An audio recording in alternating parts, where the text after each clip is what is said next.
नमो भगवते वासुदेवाय। ओम नमो भगवते वासुदेवाय। ओम नमो भगवते वासुदेवाय।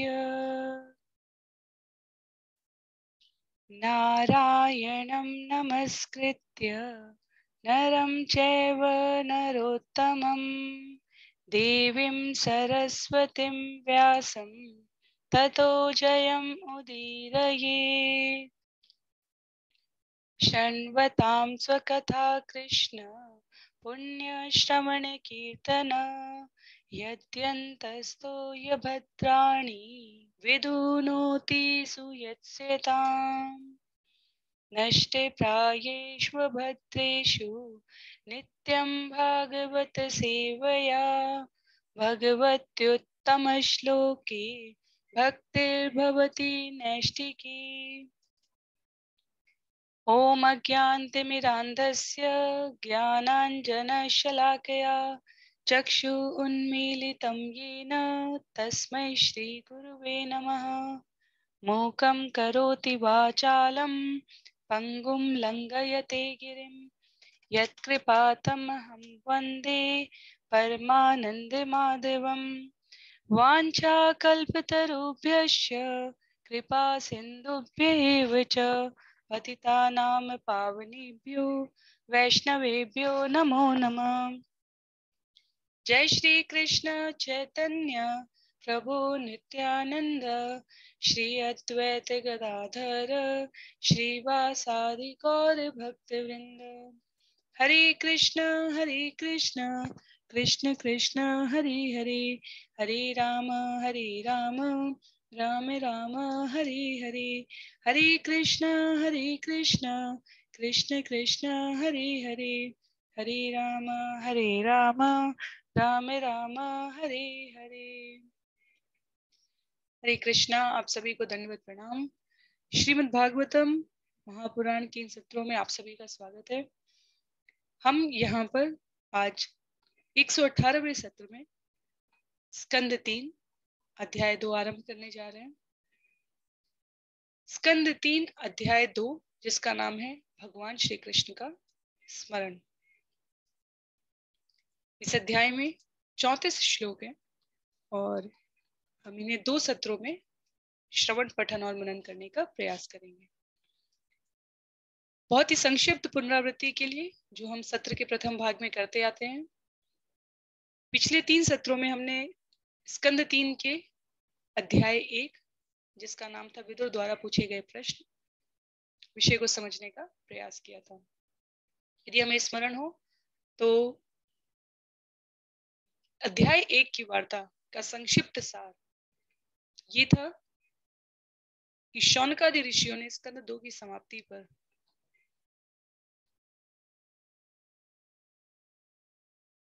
सूत गोस्वामी जी से पूछा था कि महात्मा विदुर जब तीर्थ यात्रा करने के लिए गए तो वो किससे मिले, क्या किया, उन सब लीलाओं का वर्णन कीजिए। सूत गोस्वामी जी ने महाराज परीक्षित और सुखदेव के संवाद का उद्धरण देते हुए जो संवाद परीक्षित महाराज और सुखदेव के बीच में हुआ था उसे अध्याय 1 स्कंद 3 में व्यक्त किया है। अर्थात जब महाराज परीक्षित ने ये प्रश्न किया कि महात्मा विदुर कहाँ कहाँ गए, क्योंकि भक्त की लीला भगवान से पृथक नहीं होती। भक्त की कार्य विधियां प्रणालियां उनके जीवन की घटनाएं कभी भी भगवान की लीलाओं से पृथक नहीं होती।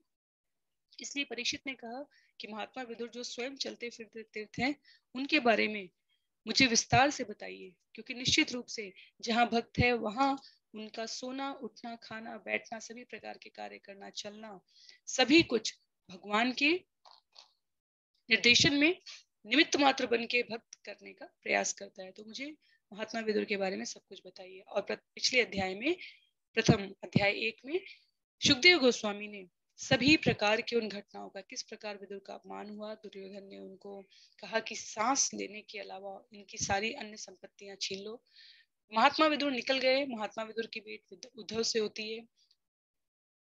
हस्तिनापुर से निकलने और उद्धव से भेंट होने के बीच में महात्मा विदुर ने अनेकों तीर्थ स्थानों का भ्रमण किया, और जब उन्हें ये ज्ञात हुआ सूत्रों से कि अब महाराज युधिष्ठिर के क्षत्र के अंदर पूरा साम्राज्य आ चुका है, तो समझ गए कि कुरुवंश के अन्य जो संबंधी हैं, परिजन हैं, उनका नाश हो चुका है, वो काल के गाल में समा चुके हैं। तो उन्होंने उनके लिए विधि पूर्वक सरस्वती नदी के तट पर पूजा की। वहां हजारों हजार जो भगवान के दिव्य रूप दर्शन थे स्थान में, तीर्थ स्थानों में, उनका दर्शन किया। और उद्धव से मिलने के पश्चात उन्होंने द्वारका के समस्त परिजनों से, भगवान कृष्ण से आरंभ करते हुए द्वारका के समस्त परिजनों का, मित्रों का, प्रजावासियों का पूछते हुए अपने कुरुवंश का, सबके बारे में समाचार प्राप्त करने का संवाद स्थापित किया महात्मा विदुर ने उद्धव के साथ। तो जहां पर अध्याय 1 समाप्त होता है, वहां संक्षिप्त में ही सही हमें ये समझ लेना आवश्यक है कि भक्त की हर बात भगवान के आसपास ही घूमती है। और अंतिम श्लोक अध्याय 1 में महात्मा विदुर अंतिम 2-3 श्लोकों में उन्होंने कहा, तो वहां से उन्होंने भगवान की लीलाओं के बारे में, कि ये उन्हें पता है कि भगवान दुष्टों का संहार करने के लिए, भक्तों का उद्धार करने के लिए, धर्म की स्थापना के लिए प्रकट होते हैं। अन्यथा समस्त भौतिक गुणों से परे रहने वाले भगवान का इस धरती में आने का अन्य और कोई प्रयोजन क्या हो सकता है। और एक बार जब उन्होंने आरंभ किया भगवान के बारे में बोलने के लिए, तो उन्होंने प्रश्न पूछने से चर्चा के रूप में इस संवाद को स्थानांतरित कर दिया। यदि हमें स्मरण हो तो अंतिम श्लोक में सुखदेव गोस्वामी महाराज परीक्षित को बताते हैं कि महात्मा विदुर उद्धव से कह रहे हैं, हे मित्र, उन भगवान की महिमा का कीर्तन करो जो तीर्थ स्थानों में महिमा मंडित किए जाने के निमित्त हैं। वे अजन्मा हैं, फिर भी ब्रह्मांड के सभी भागों के शरणागत शासकों पर अपनी अहेतुकी कृपा बनाए रखने द्वारा वे प्रकट होते हैं। उन्हीं के हितार्थ वे अपने शुद्ध भक्त यदुओं के परिवार में प्रकट हुए। तो आरंभ हो गई थी वार्ता वहां पर, और अब आज के सत्र में हम अध्याय 2, जिसका नाम है भगवान कृष्ण का स्मरण, उसे आरंभ करने जा रहे हैं। जैसा हम करते आए हैं, जिनके पास पुस्तक है कृपया पुस्तक का प्रयोग करें। हम श्लोक दर श्लोक अनुवाद करते हुए श्रील प्रभुपाद द्वारा लिखे गए सुंदर तात्पर्यों से इस विषय को समझने का प्रयास करेंगे। तो आरंभ करते हैं। स्कंद 3 अध्याय 2 भगवान कृष्ण का स्मरण। श्री शुक उवाच इति भागवत पृष्ठ शत्रावातां प्रियाश्रयां प्रतिवक्तुं न चोत्सेह औत्कंठ्यात् स्मारितेश्वर। श्री सुखदेव गोस्वामी ने कहा, जब विदुर ने महान भक्त उद्धव से प्रियतम कृष्ण का संदेश बतलाने के लिए कहा, तो भगवान की स्मृति के विषय में अत्यधिक विह्वलता के कारण उद्धव तुरंत उत्तर नहीं दे पाए। तो महात्मा विदुर और उद्धव के संवाद में उद्धव से पूछते हुए महात्मा विदुर ने कहा कि भगवान के आने का और क्या प्रयोजन हो सकता है, मुझे भगवान के बारे में, उनके संदेश के बारे में कुछ बतलाइए। पर महात्मा विदुर कि इतना पूछे जाने पर उद्धव, जो भगवान के बारे में सोचकर अत्यधिक विह्वल थे, उद्धव पहले बहुत बड़े ज्ञानी थे, तर्क शास्त्र के प्रकांड विद्वान थे, गुरु बृहस्पति के शिष्य हैं, और जब ब्रज से लौटते हैं, 6 महीने व्रजवास करके लौटते हैं, कृष्ण ने संदेश देकर भेजा था व्रज में उद्धव को, और उद्धव ने कहा था गोपियों को और समस्त ब्रजवासियों को संदेश दे रहे थे। वार्ता में कहते हैं, ध्यान धारणा करो, समाधि के अंदर कृष्ण का ध्यान करो, तुम्हें हृदय में उन ज्योति रूप में उनका दर्शन होगा। और गोपियों ने कहा था कि तुम ध्यान में, जिसके लिए तुम्हें अलग से ध्यान में बैठने की जरूरत है, उन कृष्ण का दर्शन हम तुम्हें अपने रोम रोम में करा सकते हैं। व्रज के लता पता, व्रज के हर कोने से, व्रज के पशु पक्षी से हवा तक कृष्ण का, गोविंद का, केशव का, मुरारी का नाम गुणगान गाते हैं। तो उद्धव ने 6 महीने रुककर व्रज में भक्ति सीखी थी गोपियों से, और इसलिए जैसे ही अब वो इसीलिए भक्ति, भगवत गीता में हम समझ सकते हैं भक्ति संपूर्ण है। भक्ति अध्याय 7 से 12 के बीच में बताई गई है। वैसे तो हर श्लोक में श्रील प्रभुपाद अपने तात्पर्य में गूढ़ निहित भक्ति का जो रस है उसका आस्वादन कराते हैं अपने तात्पर्यों से। पर विशेष रूप से तो 3 प्रकार के जो योग है भगवत गीता में हम सभी जानते हैं, ज्ञान, कर्म और भक्ति। उसको भक्ति को ज्ञान योग की पूर्णता है भक्त बनने में, कर्म योग की पूर्णता है भक्त बनने में, क्योंकि ज्ञान और कर्म दोनों अपर्याप्त हैं यदि जीव भगवत सेवा में। इसलिए भक्ति योग को क्या कहा गया? भगवान की सेवा करते हुए भगवान का ध्यान करना। वैकुंठ में, गोलोक धाम, वृंदावन में, नित्य लोक में समस्त जीव यही कर रहे हैं। और उद्धव के ज्ञान की परिणति चरम बिंदु वहां है जहां वो भगवान की स्मृति मात्र से विह्वल हो उठे हैं। श्लोक संख्या 2 में यह पंचहायनो मात्रा प्रातराशाय याचित तन्नेक्षन्द्रय चयनस्य सर्पया सपर्यां बाललीलया। वे अपने बचपन में ही जब 5 वर्ष के थे तो भगवान कृष्ण की सेवा में इतने लीन हो जाते थे कि जब उनकी माता प्रातःकालीन कलेवा करने के लिए बुलाती तो वे कलेवा करना नहीं चाहते थे। ये किसके बारे में बताया जा रहा है? ये महान भक्त उद्धव के बारे में बताया जा रहा है कि बचपन में भी स्वाभाविक अंतः प्रेरणा के कारण वो कृष्ण की सेवा में ही लगे रहते थे। कृष्ण के स्वरूप वाले गुड्डों से खेला करते थे। श्री प्रभुपाद लिखते हैं उन्हें वस्त्र पहनाते, खिलाते, पूजा करते थे। वे दिव्य साक्षात्कार की क्रीड़ा में लगे रहते थे। तो वो बिल्कुल आरंभ से ही उद्धव मुक्त आत्मा है। और वास्तव में भगवान कृष्ण और उनके परम प्रिय मित्र और भक्त उद्धव की शारीरिक संरचना इतनी मिलती थी कि जब रथ के साथ उद्धव भगवान का संदेश लेकर पहुंचे थे तो ब्रजवासियों को एक बार को तो लगा कि कृष्ण ही वापस आ गए हैं। तो उद्धव के लिए ये यहाँ पर सुखदेव गोस्वामी बताते हैं कि जिस प्रकार से भगवत गीता में भगवान श्री कृष्ण ने कहा है कि जो भक्त अपनी साधना से, दीर्घकालीन साधना, 2 तरह की साधना से, क्योंकि अर्जुन का प्रश्न था कि मान लीजिए मैं इस भक्ति मार्ग पर आगे चलूं और सदा इसमें न लगा रह पाऊं तो क्या होगा? तो उन्होंने कहा यदि आप अल्प काल लगकर भक्ति मार्ग से विरत हो जाते हैं तो आपको अगले जन्म में बड़े ही अभिजात्य घर में जन्म लेने का अवसर प्राप्त होता है।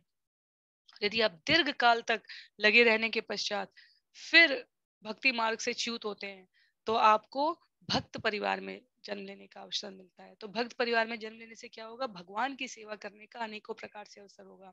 क्यों? क्योंकि बचपन से ही आप नाम सुन रहे होंगे, सेवाएं कर रहे होंगे। तो उद्धव के साथ भी बिल्कुल यही था।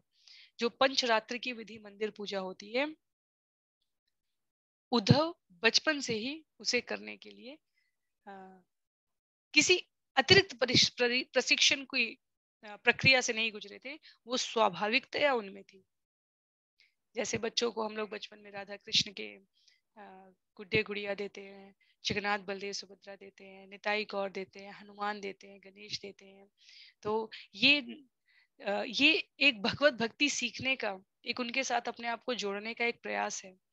और उद्धव के लिए, महाराज परीक्षित के लिए श्रील प्रभुपाद तात्पर्य में लिखते हैं कि बचपन से ही कृष्ण के गुड्डे से खेला करते थे। उनके खिलौने जो होते हैं वो भी कृष्ण भावनामृत से ओतप्रोत होते हैं। और श्रील प्रभुपाद कहते हैं ये बहुत अच्छी बात है। क्यों? क्योंकि भगवान की सेवा करने की उनमें प्रवृत्ति उत्पन्न होती है। और जीवन का शुभारंभ करते समय यदि इस सिद्धांत का पालन किया जाए तो ये बहुत सुंदर है। तो क्योंकि हम जैसी बच्चों की खेलने में रुचि है, जिस प्रकार की हम वृत्ति उनके अंदर उत्पन्न करेंगे वो उनको आगे बढ़ने में सहायक होगी।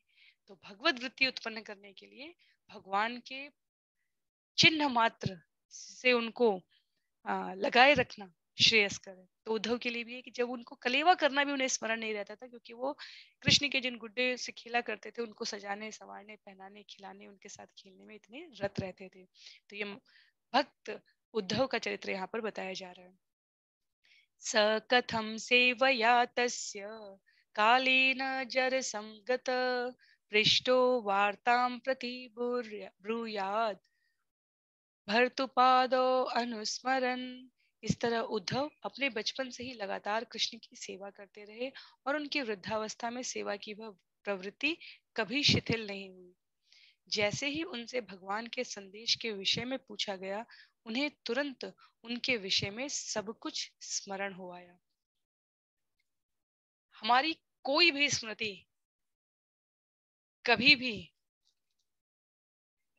एक बार उसके साथ इंटरेक्ट करने से, संसर्ग करने से कभी भी वो विस्मृत नहीं होती है। वो कहीं अवचेतन मस्तिष्क में उपस्थित ही रहती है। इसीलिए कई कई बार ऐसे भक्त होते हैं जो आरंभ से भक्ति में नहीं दिखते हैं हमें, लेकिन पहली बार कीर्तन सुनकर, पहली बार प्रसाद लेकर, पहली बार कोई भगवान के बारे में बात सुनकर, उनकी जो गति होती है वो इतने द्रुतगामी गति से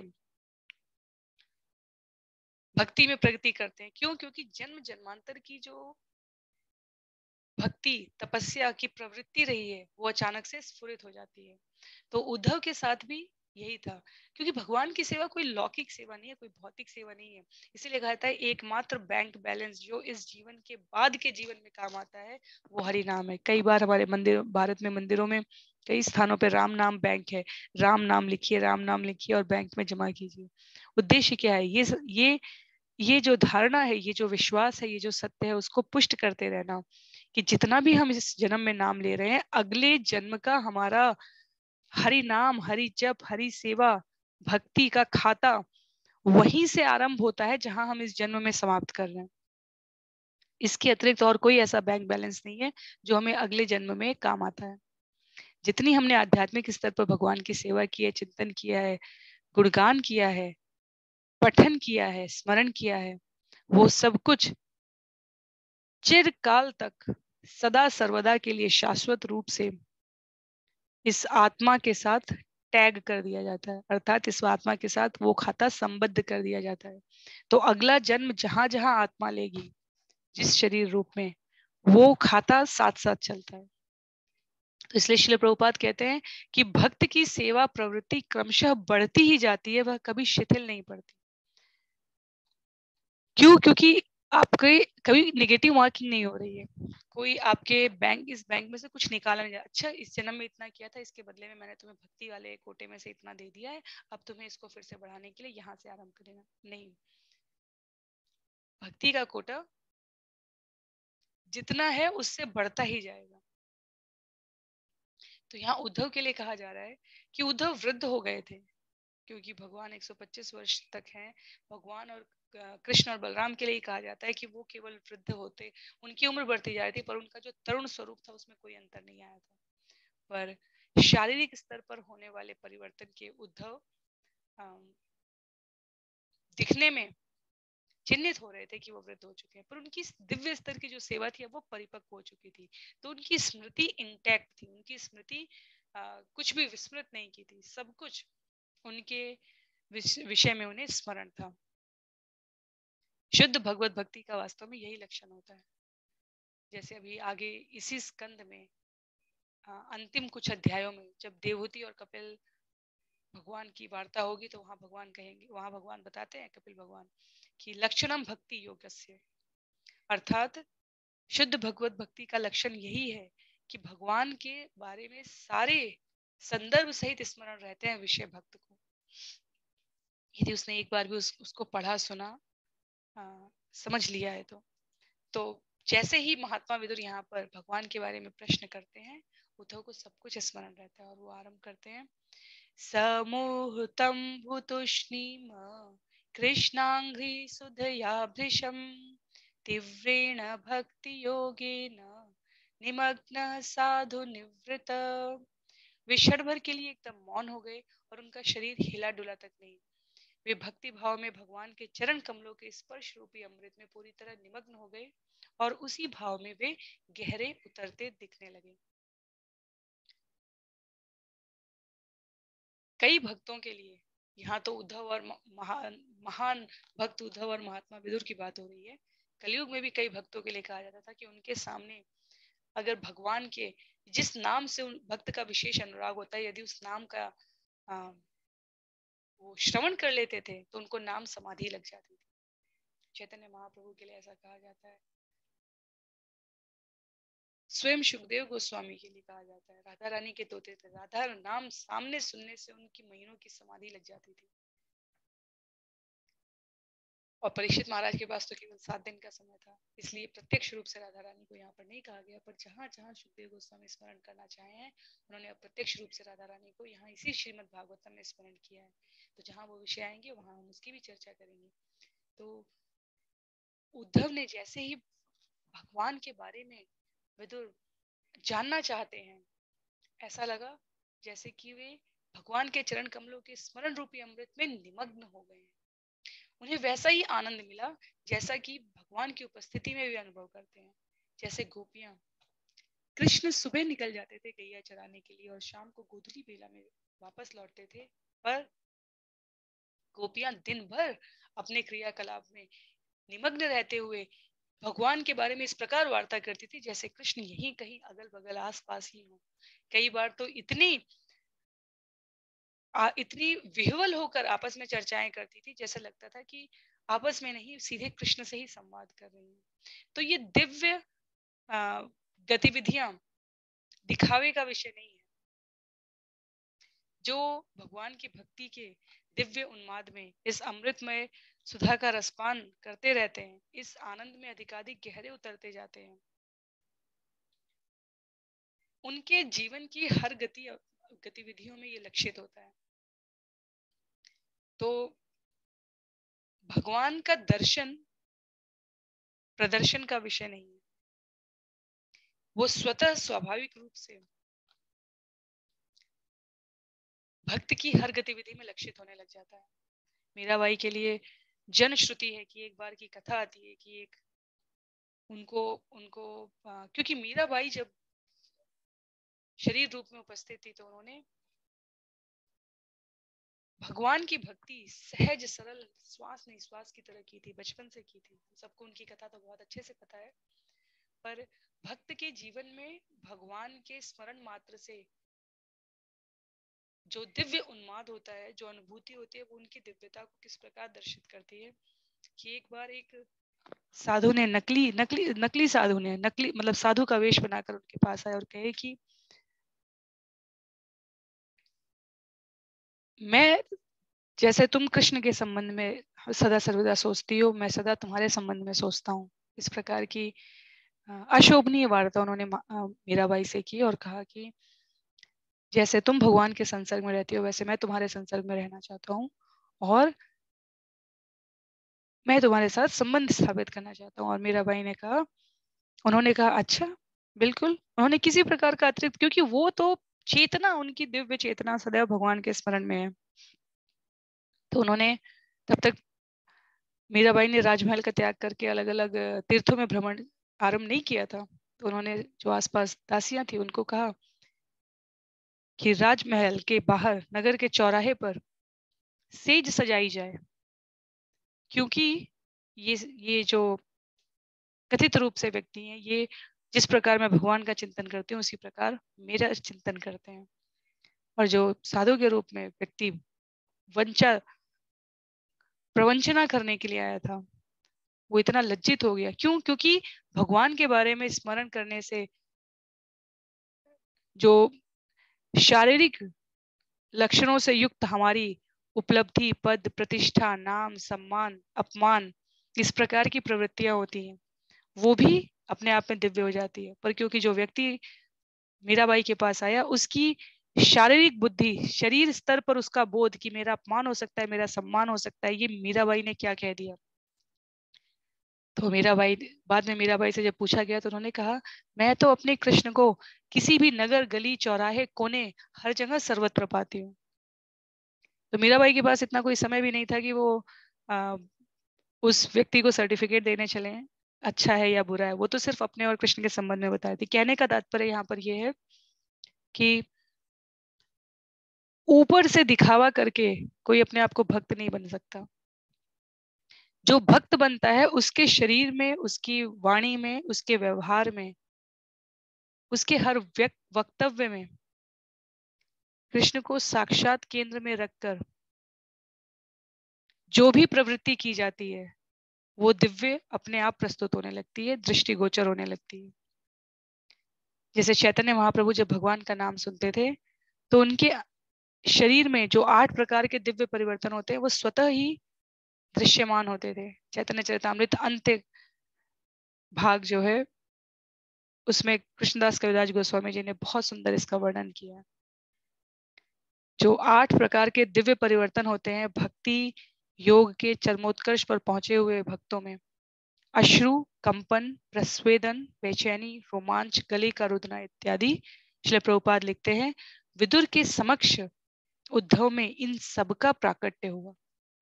इन सबका क्षण भर के लिए भगवान का नाम सुनकर कि उनके बारे में महात्मा विदुर ने प्रश्न किया है, जिज्ञासा की है और सुनना चाहते हैं, वो बिना हिले डुले स्वयं को रोका उन्होंने। और इसीलिए शास्त्र पढ़कर हमें प्रामाणिक रूप से समझ में आता है कि किस प्रकार दर्शन और प्रदर्शन की भिन्नता का, अंतर का संबंध हम समझ सके। तत्पश्चात श्लोक संख्या 5 में पुलको भिन्न सर्वांगो मुंचन्मील दृशाशुच पूर्णार्थो लक्षितस्तेन स्नेह प्रसर संप्लुत। विदुर ने देखा कि उद्धव में संपूर्ण भावों के कारण समस्त दिव्य शारीरिक परिवर्तन उत्पन्न हो आए हैं और वे अपनी आंखों से विषयों के आंसुओं को पोंछ डालने का प्रयास कर रहे हैं। इस तरह विदुर यह जान गए कि उद्धव ने भगवान के प्रति गहन प्रेम को पूर्ण रूपेण आत्मसात कर लिया है। तो उद्धव महान भक्त है। विदुर, महात्मा विदुर हमारे महाजन, वो एक अनुभवी भक्त हैं और उन्होंने उद्धव के इस व्यवहार में जीवन के उच्चतम लक्षण देखे। भगवत प्रेम की सिद्धावस्था की पुष्टि की है उद्धव के इस व्यवहार में। और श्रील प्रभुपाद जो हमने अभी पिछले श्लोक में चर्चा की, अभी श्रील प्रभुपाद उसी कथन को यहाँ पर तात्पर्य में व्यक्त कर रहे हैं कि उनके शरीर में जो भावमय शारीरिक परिवर्तन स्पष्ट गोचर हो रहे थे वो आध्यात्मिक स्तर पर प्रकट होते हैं। ये अभ्यास द्वारा उत्पन्न की गई कृत्रिम अभिव्यक्तियां नहीं होती। कई बार हम देखते हैं अलग अलग संप्रदायों में एक कोई पंक्ति किसी ने पढ़ी और लोग जमीन पर अलग अलग प्रकार की भाव भंगिमाएं करने लग जाते हैं, अपने बाल खोलने लगेंगे, शरीर के वस्त्रों को इधर उधर करने लगेंगे और ऐसे दिखाएंगे जैसे उनमें दिव्य उन्माद आ गया। श्रील प्रभुपाद को ये सब कुछ पता है।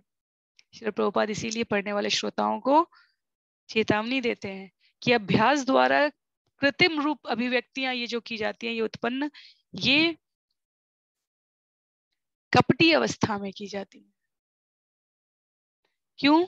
क्योंकि भक्ति योग एक पूरा विज्ञान है। हमारा पूरा धर्म एक विज्ञान है।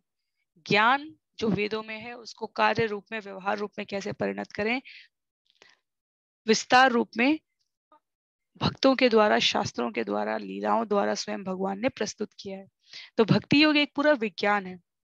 अगर किसी ने अपने जीवन में कुछ नहीं किया है और अचानक से दिव्य उन्माद की स्थितियां दिखने लगे तो ये कृत्रिम अभ्यास वाला जो केस होता है, जो चरित्र होता है, वो ज्यादा दृष्टिगोचर होता है। क्योंकि श्रील प्रभुपाद स्पष्ट रूप से कहते हैं कि भक्ति के विकास की 3 विभिन्न अवस्थाएं होती हैं।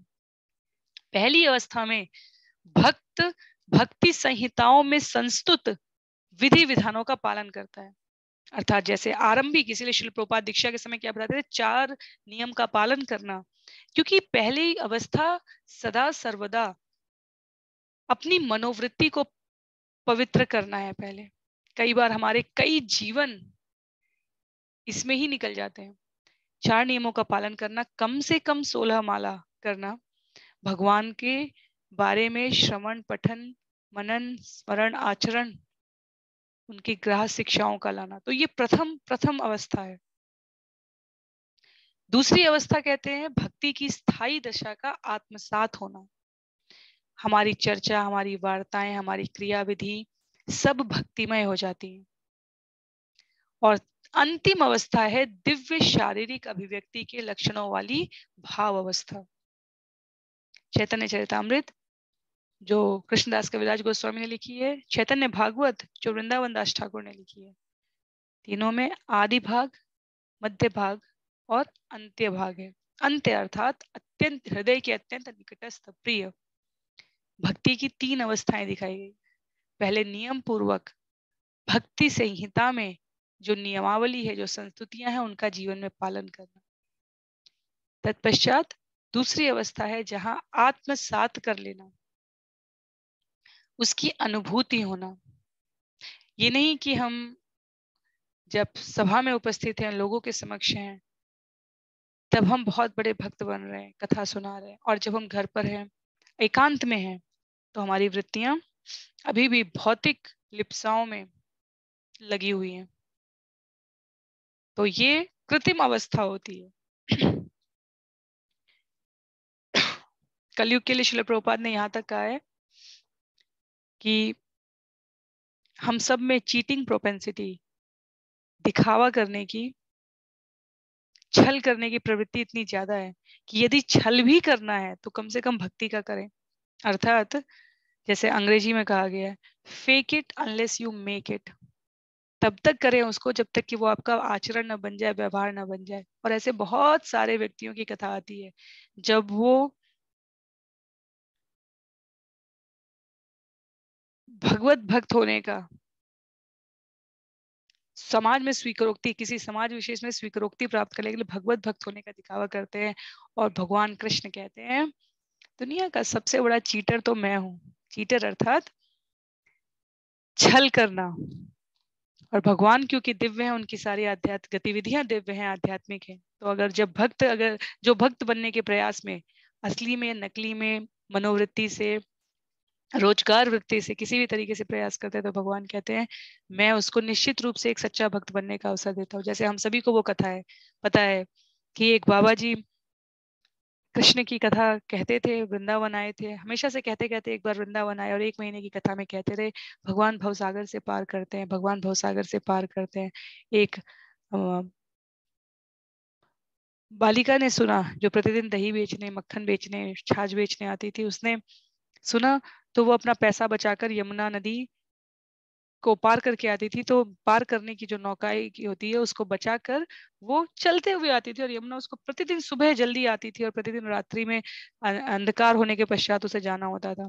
तो उसने सुना पंडित जी के वचनों को, उसने यथारूप में विश्वास किया और वो चलकर नदी पार करती थी कि ये जो पैसे वो 1 महीने तक बचाएगी, इससे ये जो साधु, इन्होंने इतनी सुंदर बात मुझे बताई, इनको अपने घर में जीमने के लिए बुलाऊंगी, तो मैं यजमान बन के उनको भोजन के लिए आमंत्रित करूंगी। और अंतिम दिन जब उन्होंने बुलाया और चलने लगे और यमुना पार करके जाना था, तो पंडित जी आसपास नाव देने लगे, देखने लगे।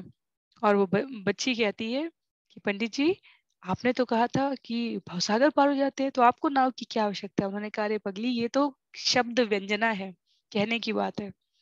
और ये कथा बहुत व्यवहारिक है। ये हमें बताती है कि कथनी और करनी में जिनके समानता है, वो भगवान को कितने प्रिय हो जाते हैं। और वो बच्ची ने पंडित जी का हाथ पकड़ा और बोले, चलिए मैं आपको चल के दिखाती हूँ, मैंने तो आपकी बात सुन के ये जो पैसे बचे, नौकाई के पैसे बचाए हैं, उसी से मैं आपको जीमने के लिए बुला रही थी, एक बार प्रयास तो कीजिए। और कांपते कांपते, डरते डरते बच्ची के साथ पंडित जी जब नदी पार करके, यमुना पार करके उस पार पहुंचते हैं, तो पहले उसे प्रणाम करते हैं, साष्टांग प्रणाम करते हैं, कहते हैं मैं तो सिर्फ कहता रह गया, व्यवहार रूप में तो तुमने इसे सीखा है। तो fake it unless you make it. अगर मन नहीं भी कर रहा है, वृत्ति नहीं भी है, तो भी हमें प्रयास करना है कि हम जो खा रहे हैं वो पहले भगवान को ऑफर करें, उनको भोग में समर्पित करें। हम अपने जीवन का आध्यात्मिक कैलेंडर फिक्स करें, अपने जीवन की प्रतिदिन की दिनचर्या में अपना समय काल निर्धारित करें। ये ये 5 क्रियाएं जैसे सांस ली जाती है, उस प्रकार से मेरे लिए परम आवश्यक है, अर्जेंट है, इम्पोर्टेंट है। नाम जप करना, श्रवण करना, पठन करना, और उसके पश्चात भगवान आपने मुझे दिन के जो कार्य दिए हैं वो मैं आपके संरक्षण में, आपके मार्गदर्शन में करने का प्रयास करूंगा या करूंगी। जब तक ये स्वाभाविक वृत्ति न बन जाए, हमें करते रहने का प्रयास करना चाहिए।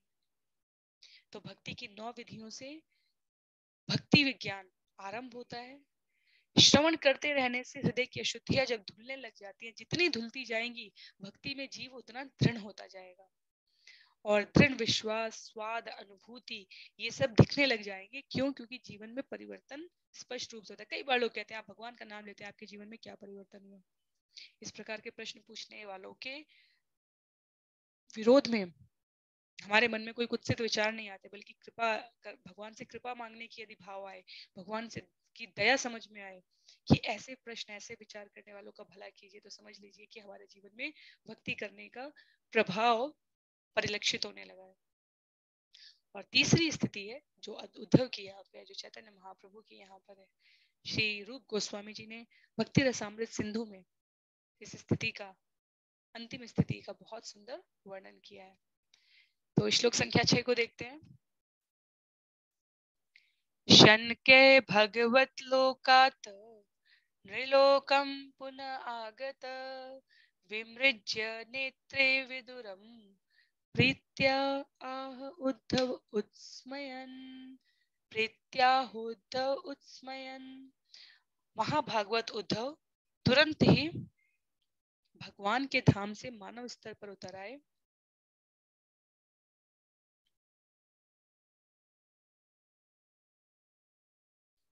और अपनी आंखें पोंछते हुए उन्होंने अपनी पुरानी स्मृतियों को जगाया तथा वे विदुर से प्रसन्न चित्त होकर बोले।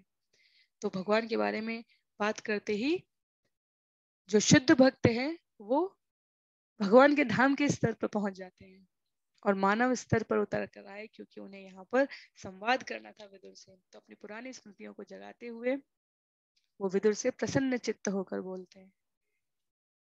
उद्धव उवाच कृष्ण द्युम्नीनिं लोचे कीर्णेश्व जगरेणः किं नु न कुशलं ब्रूया गतश्रीषु गृहेष्वहम्। श्री उद्धव ने कहा, हे विदुर, संसार का सूर्य कृष्ण अस्त हो चुका है और अब हमारे घर को काल रूपी भारी अजगर ने निकल लिया है। मैं आपसे अपनी कुशलता के विषय में क्या कह सकता हूँ। तो अपने आप को धराधाम की घटनाओं से पुनः परिचित कराते हुए संवाद को आरंभ करते हुए महान भक्त उद्धव यहाँ पर कह रहे हैं कि संसार का सूर्य कृष्ण लौकिक दृष्टि से, शरीर रूप से लीला संवरण कर चुके हैं यहाँ पर, और क्योंकि अब कृष्ण नहीं है तो हमारे जीवन में क्या है, काल रूपी भारी अजगर उपस्थित हुआ है। अर्थात हम सबको शरीर संवरण करके, लीला संवरण करके भगवान के धाम को लौटने के लिए उनकी कृपा से स्वयं को प्रस्तुत कर लेना चाहिए। मैं आपसे अपनी कुशलता के विषय में क्या कह सकता हूँ। श्री प्रभुपाद ने तात्पर्य में यहाँ पर विश्वनाथ चक्रवर्ती ठाकुर की टीका का उद्धरण देते हुए कहा है कि विदुर ने तो ये प्रश्न ही वास्तव में इसलिए किया था कि कोई कह दे कि कृष्ण नहीं गए, कोई कह दे कि कृष्ण है, पर उद्धव जैसा महान भक्त कहता है कि नहीं, अब नहीं है। यहाँ पर सूर्य भगवान कृष्ण के लिए कहा गया है। जैसे लौकिक दृष्टि से सूर्य जब दृष्टिगोचर नहीं होता है तो स्वतः सर्वत्र अंधकार छा जाता है, पर वो अंधकार जो उस प्रकाश और अंधकार में रहने वाला जीव है उसको प्रभावित करता है, वो सूर्य को प्रभावित नहीं करता। सूर्य तो अपनी गति से गतिमान है। तो भगवान श्री कृष्ण तो असंख्य ब्रह्मांडों में असंख्य रूप में प्रकट और अंतर्ध्यान होते रहते हैं। तो जिस ब्रह्मांड विशेष में भगवान रहेंगे वो दैदीप्यमान रहेगा, जिसमें नहीं रहेंगे वो अंधकार में समा जाता है, जहां से वो हट जाते हैं। पर भगवान अपने आप में सदा रहते हैं। तो इसलिए उद्धव की ये तुलना हमें ये स्मरण कराती है, हम सबके लिए जो संदेश यहाँ पर है वो ये कि हमारे जीवन में भी प्रतिदिन जो समय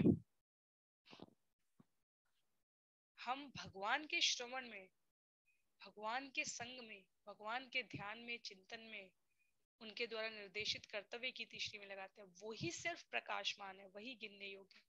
अन्यथा अतिरिक्त समय तो काल रूपी जो अजगर है उसके द्वारा निगल लिया गया है। इसलिए कहा था कि अगर 100 वर्ष की भी आयु है और 6 से 8 घंटे हम सोते हैं तो अपने जीवन का 1/3 से ज्यादा हिस्सा व्यक्ति अंधकार में सोने में व्यतीत कर देता है। तो जितना हमारा जीवन है उसका कम से कम 1/3 समय तो ऐसे ही चला जाता है। उसके बाद बचे हुए 1/3 समय में हम अनेक प्रकार के शरीर से जुड़े हुए जो संबंध है, प्रेरणा है, कार्य है, उनके निर्वहन में लगा देते हैं।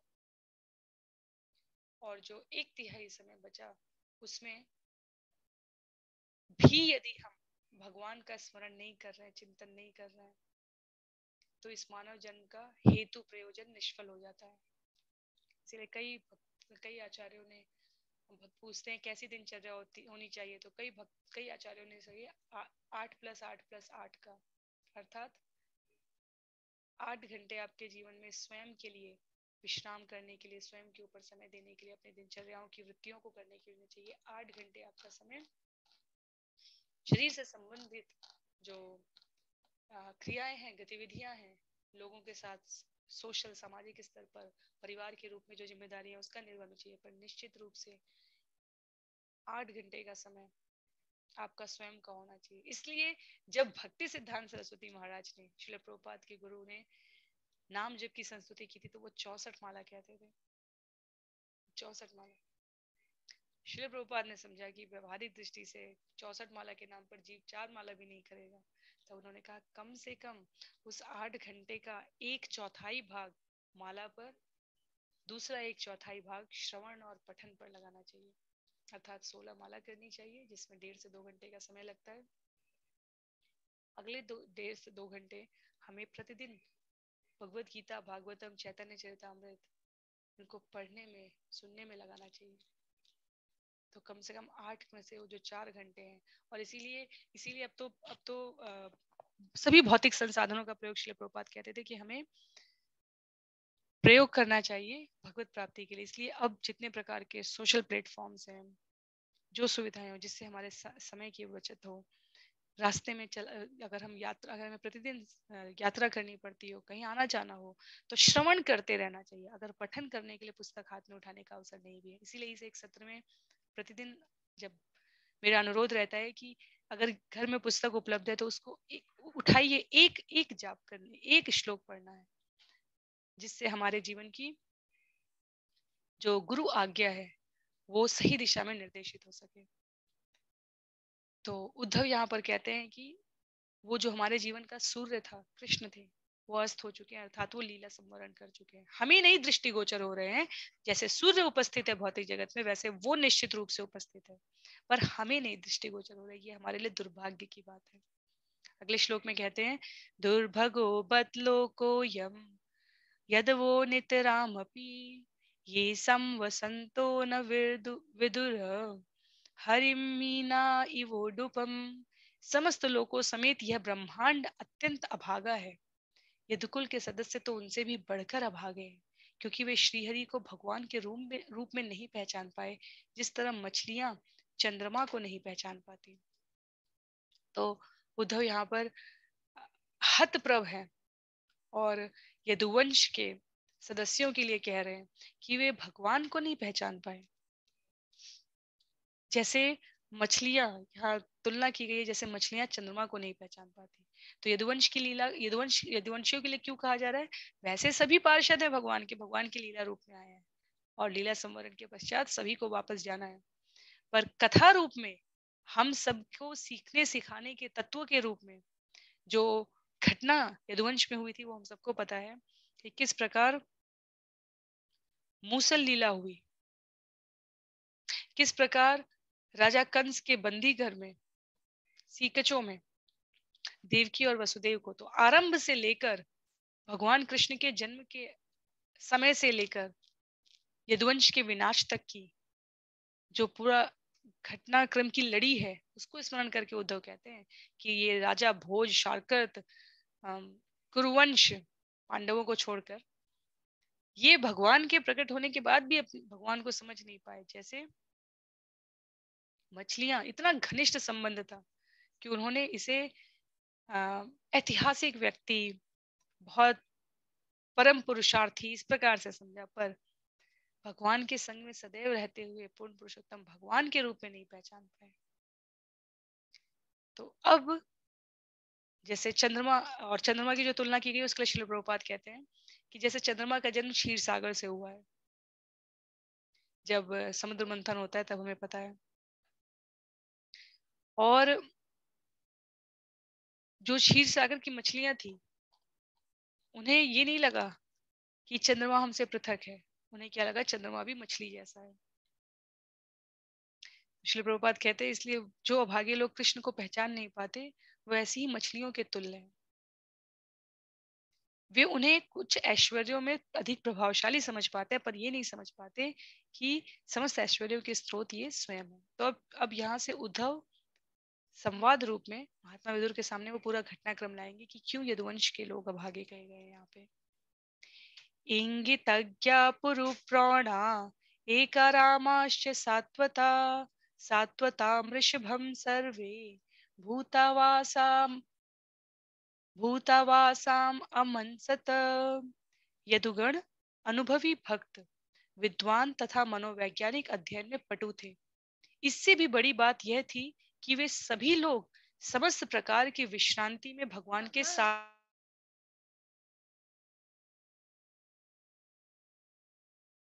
फिर भी वे उन्हें केवल उस ब्रह्म के रूप में जान पाए जो सर्वत्र निवास करता है।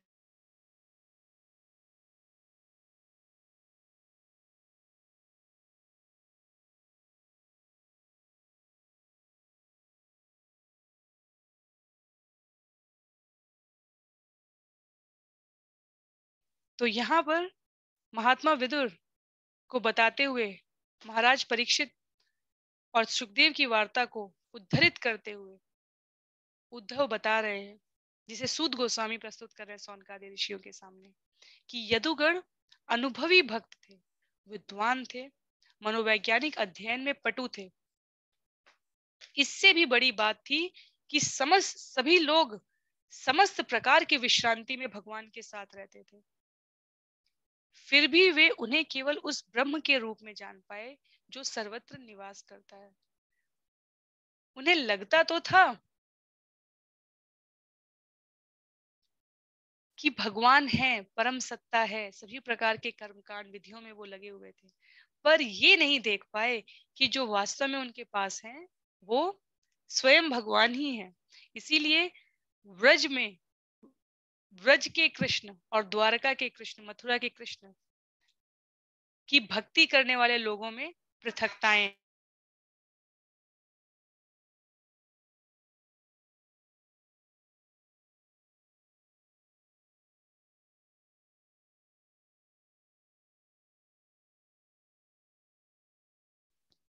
पृथकताएं हैं।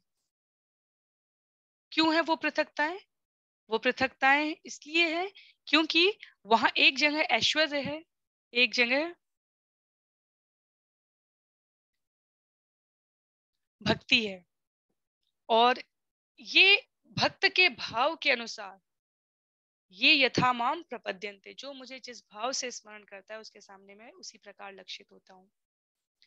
तो व्रजवासियों ने, गोपियों ने जब 100 वर्ष के बाद भगवान को जब ग्रहण लगा है और वापस मिलन होता है द्वारकाधीश से, तो गोपियों ने पहचानने से इनकार कर दिया, हम इस ऐश्वर्य युक्त राजा को नहीं जानते, हमें ये मुकुटधारी कृष्ण नहीं पता, हमें तो जो जंगली फूल अपने बाल कान के कोने पर लगाए हुए और वनमाला पहने हुए, गैयों को चराते हुए नंगे पैर जो पूरे व्रजमंडल में भ्रमण करते थे, वो कृष्ण पता है। इसलिए श्लोक संख्या 10 में उद्धव भगवान के सामने, भगवान को सामने स्मरण करते हुए, लक्षित करते हुए कहते हैं कि देवस्य मायया स्पृष्टा ये चान्य दस दाश्रिता भ्राम्यते धीर्न तद्वाक्ये आत्मन आत्मन्युक्तात्मनोहरो। तो यहाँ पर 3 शब्द हैं, आत्मन्युक्तात्मनोहरो, आत्मनि उक्तात्मनः हरो। भगवान की माया द्वारा मोहित व्यक्तियों के वचन किसी भी स्थिति में उन लोगों की बुद्धि को विचलित नहीं कर सकते जो पूर्णतया शरणागत हैं। तो श्रील प्रभुपाद आश्वस्त करते हैं जीवों को कि यदि हम भगवान की माया से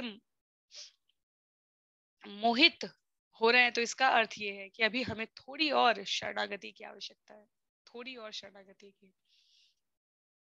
भक्त रविदास, कठौती में गंगा, मन चंगा तो कठौती में गंगा कहते हैं। तो लोगों ने उसका अर्थ ये निकाला कि स्मरण करने की आवश्यकता नहीं है, मन से पवित्र होने की आवश्यकता है। कई बार लोग कहते हैं माला पे गिनने की आवश्यकता क्यों है, हम बस मुंह से जाप करेंगे। इसलिए क्योंकि चंचलम ही मन कृष्ण, पहले हमें भक्ति की प्रथम अवस्था को पार करना होता है, जहां हम नियम से अभ्यास से साधते हैं चीजों को। नहीं तो मन इतना चंचल है कि उसको साधना असंभव है। इसलिए यहाँ पर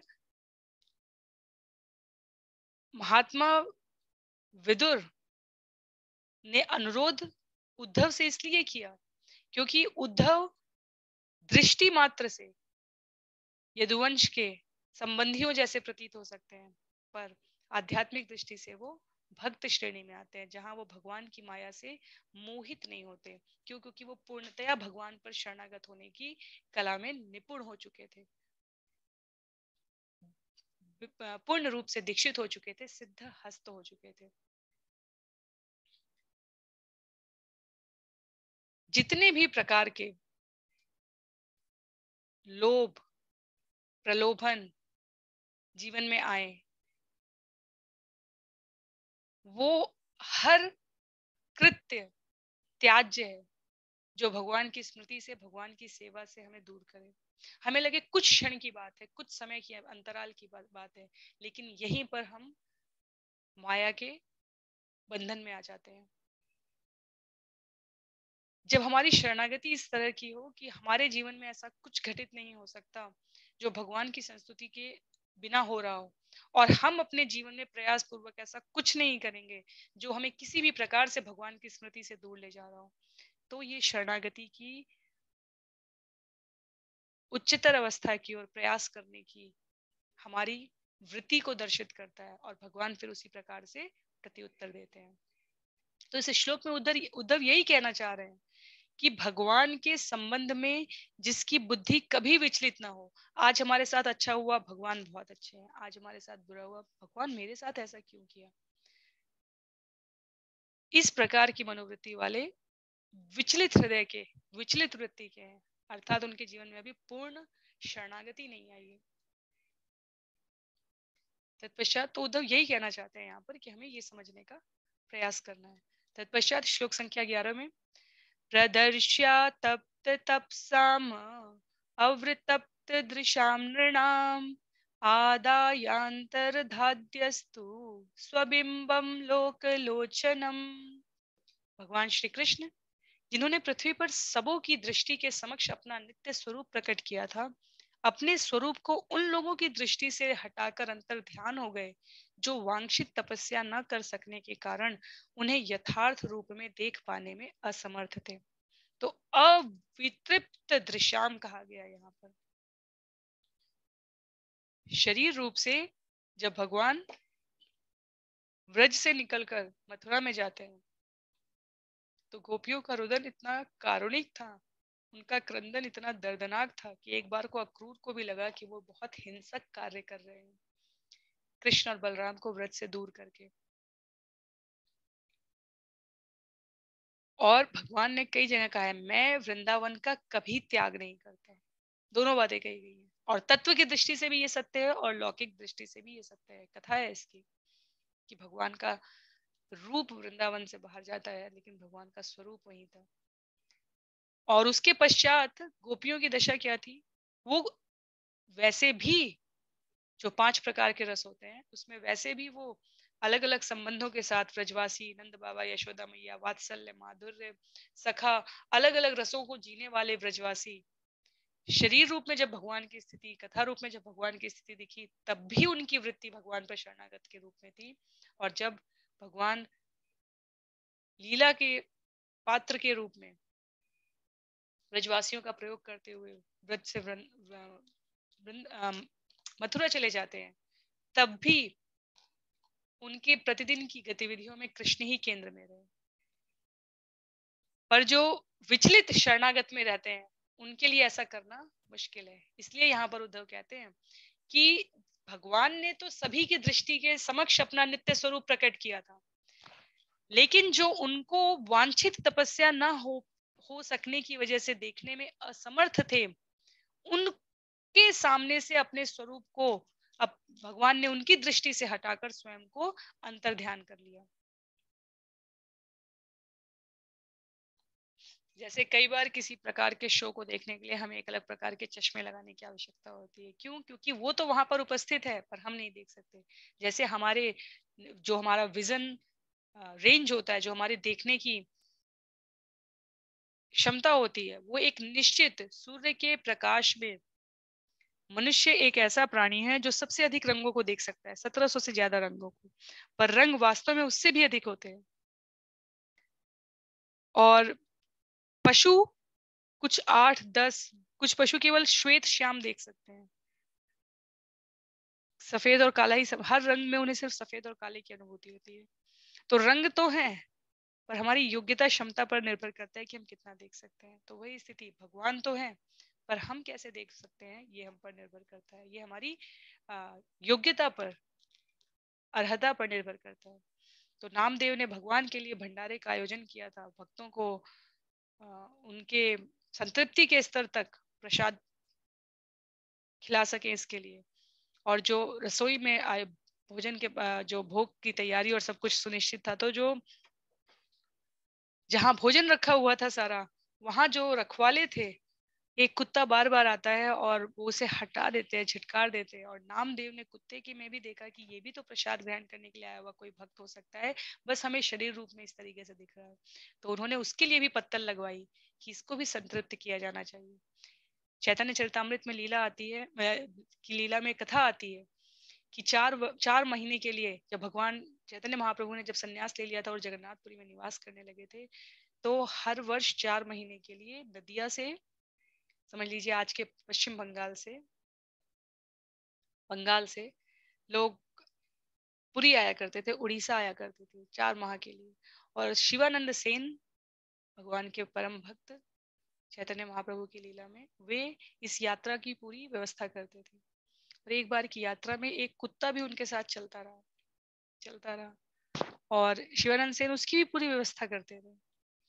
और एक दिन वो किसी ने छिटकारा, इस प्रकार से कुछ हुई कि वो साथ में नहीं था दल में। पर जब वो लोग पुरी पहुंचते हैं तो वो देखते हैं कि वो उनसे पहले वहां पहुंचा हुआ था। तो प्राणी मात्र में भगवान को देख पाना, प्रकृति मात्र में देख पाना, ये हमारे स्वयं की योग्यता पर निर्भर करता है। और उद्धव यहाँ पर यदुवंशियों का वर्णन करते हुए यही कहते हैं कि वो उनको लीला रूप में ही सही समझ नहीं पाए थे कि ये भगवान है। यन्मर्त्यलीलोपयिकं स्वयोग माया बलं दर्शयता गृहीतं विस्मापनं स्वस्य च शोभगर्दे परम पदम भूषण भूषणांगम। भगवान अपनी अंतरंगा शक्ति योग माया के द्वारा मर्त्यलोक में प्रकट हुए। वे अपने नित्य रूप में आए जो उनकी लीलाओं के लिए उपयुक्त है। ये लीलाएं सबों के लिए आश्चर्यजनक थी, यहाँ तक कि उन लोगों के लिए भी जिन्हें अपने ऐश्वर्य का गर्व है, जिसमें वैकुंठपति के रूप में भगवान का स्वरूप भी सम्मिलित है। इस तरह उनका दिव्य शरीर समस्त आभूषणों का आभूषण है। तो भगवान भौतिक जगत में योग माया द्वारा प्रकट होते हैं, ये भी उनकी लीला का हिस्सा होता है, अंग होता है। और नित्य रूप में आकर जो उपयुक्त लीलाएं हैं उसको करते हैं, क्योंकि वैदिक शास्त्रों में क्या गया, नित्यो नित्यानाम चेतस चेतनानाम। भगवान उपस्थित रहते हैं इस भौतिक जगत में, समस्त ब्रह्मांडों के भीतर में, और अन्य जीवों की अपेक्षा वो अधिक उत्कृष्ट रहते हैं। तो कोई भी भगवान के जो 6 ऐश्वर्य हैं, भग शब्द की अर्थ 6 विभूतियां हैं, उनसे बराबर भी नहीं हो सकते। बड़े होने की तो क्या बात की जाए।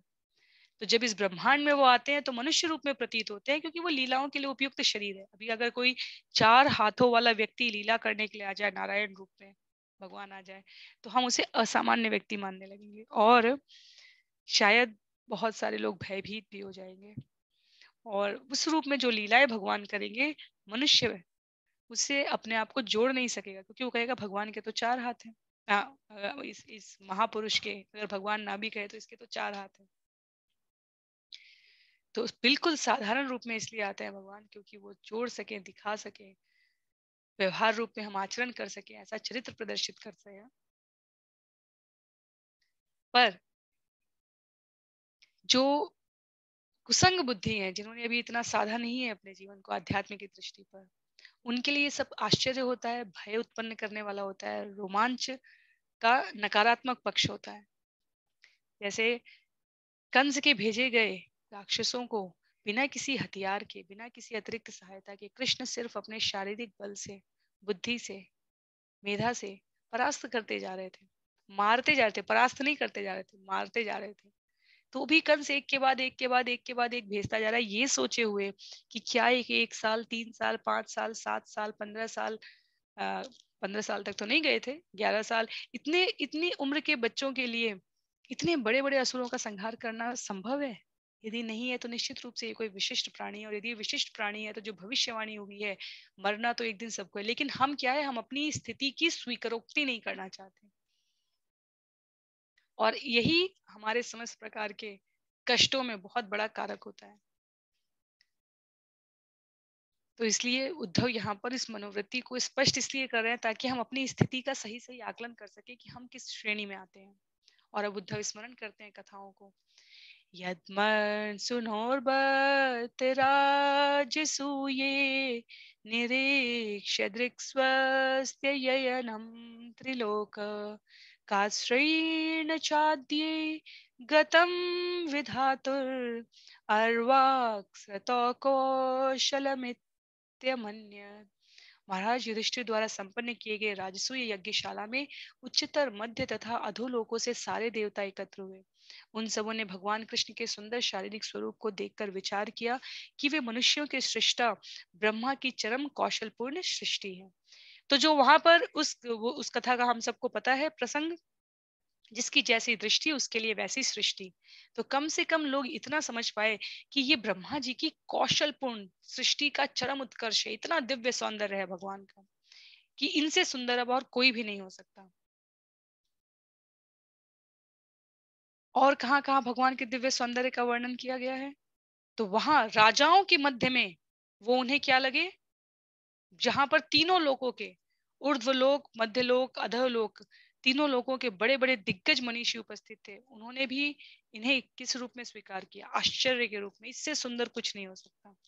पर जब ब्रज की बात करते हैं तो कहते हैं यस्यानुराग प्लुतहास रास लीलावलोक प्रतिलब्धमाना रजस्त्रियोदभिरनूप प्रवृत्त धियो वतस्तु किल कृत्य शेषा। हंसी, विनोद तथा देखा देखी की लीलाओं के पश्चात व्रज की बालाएं कृष्ण के चले जाने पर व्यथित हो जाती।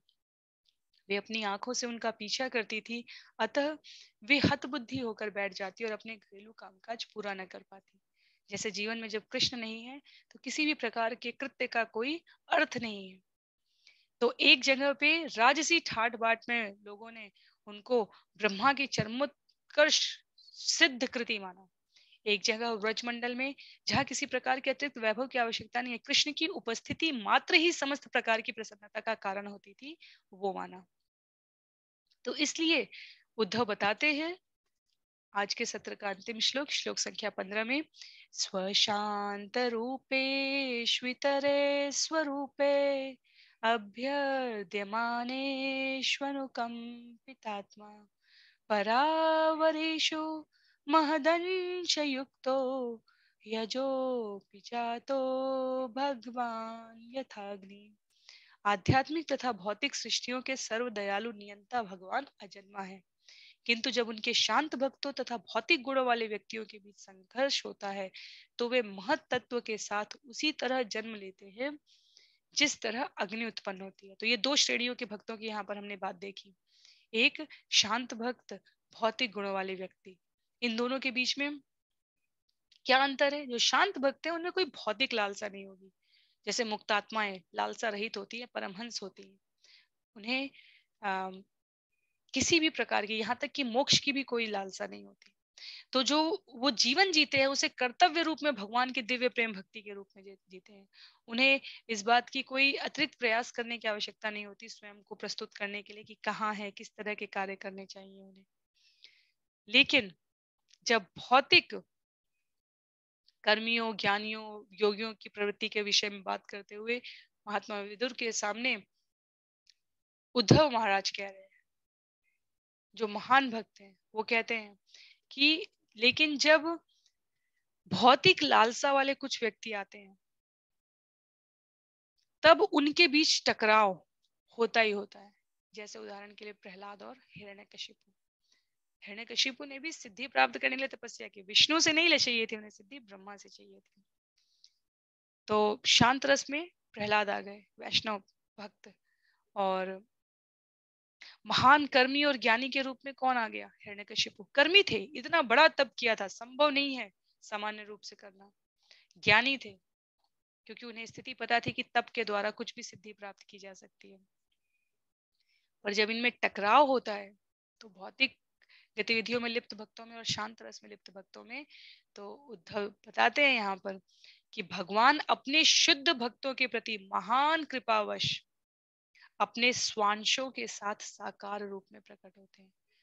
तो ऐसा नहीं था कि नरसिंह रूप भगवान का था नहीं कभी, लेकिन इस लीला विशेष में हिरण्यकशिपु के सामने भगवान, भक्त ने कहा कि भगवान पत्थर में भी हैं, और जो उसका वरदान था उसके युग्मों की, परम्यूटेशन कॉम्बिनेशन की जितनी भी प्रभावशाली युक्तियां थी, वो सब सोच के हिरण्यकशिपु ने वरदान मांगा था, तो भी भगवान ने स्वयं को एक ऐसे रूप में प्रकट किया जो सभी को विच्छिन्न कर दे। श्लोक संख्या 16 से उद्धव अब भगवान की ये जो भक्तों को प्रसन्न करने की लीला के रूप में विभिन्न रूप धारण करते हैं, उसके बारे में उद्धव से बातचीत करेंगे। यहाँ बताएंगे कि कैसे बंदी घर से निकले, कैसे नंद बाबा के यहाँ पहुंचाए गए, कैसे पूतना के द्वारा जो उन्हें मारने के लिए आए उसको भी उन्होंने माता का दर्जा दिया, उस रूप में स्वीकार किया। तो ये पूरी लीला, ये पूरी घटनाक्रम अगले सत्र में कैसे